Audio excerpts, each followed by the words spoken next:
ভাড়াটিয়া চলিয়া গেলে ভারী বাড়িওয়ালার কী অবস্থা হয় দেখেন। ভাড়াটিয়া চলে গেছে, পরিষ্কার করে দিতে হবে আমার ঘর বাড়ি। ভাড়াটিয়াও চলে গেছে, আমার কাজের লোকও ছুটি নিচ্ছে। এখন কি করব, আমাকে এই পরিষ্কার করতে হবে, তাছাড়া তো কোনো উপায় নাই। নতুন ভাড়াটিয়া তো পরিষ্কার ছাড়া উঠতে চাইবে না। বাড়িওয়ালা হয়ে এই এক সমস্যায় পড়েছি। এমনিতেই তো সংসারে কাজ করতে করতে দিন যায়, ফেসবুকে ভিডিও বানাতে বানাতে দিন যায়, তারপর আবার সব কাজই আমাকে দেখতে হয়। এই যে ঝাড়ু দিচ্ছি, ভালো করে পরিষ্কার করে দিচ্ছি যাতে এসে কোনো কমপ্লেন না দিতে পারে। খালি তো পলিথিন আর কাগজ রেখে থেকে গেছে।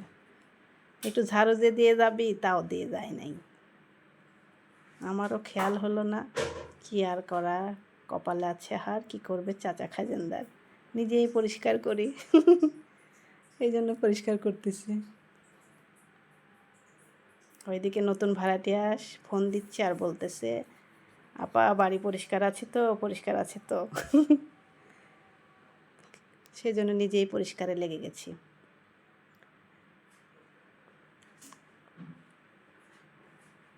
মাস শেষে ভাড়া নিতে তো ভালোই লাগে, কিন্তু পরিষ্কার করতে ভালো লাগে।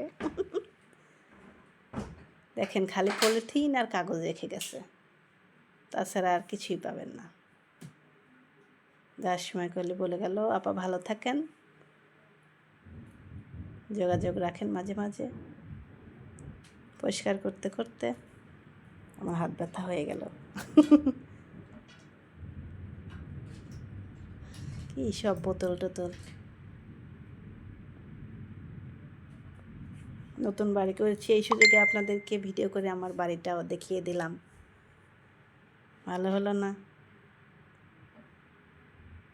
সব এক জায়গায় গুছাই রাখি, কাগজপত্রগুলো সব ফেলে দেই। মেয়েদের যে এত কাজ, সারা জীবন খালি কাজ করেই খেতে হয়। পড়াশোনা করলেই কি, পড়াশোনা না করলেই কি, মেয়েদের সারা জীবন খালি কাজ করেই খেতে হয়। পলিথিন গোছাতে গোছাতে পরে মনে পড়লো রান্নাঘর তো ঝাড়ু দেই নেই। পরে আবার রান্নাঘরে চলে আসলাম, রান্নাঘরটা ঝাড়ু দিচ্ছি। আমার অবশ্য কাজ করতে অত খারাপ লাগে না,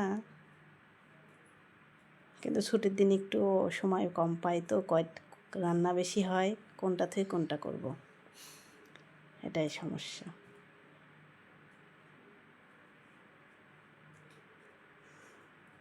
ঝাড়ু দিচ্ছি, গান গাচ্ছি, ভালোই লাগছে, আপনাদেরকে দেখাচ্ছি ভিডিওটা।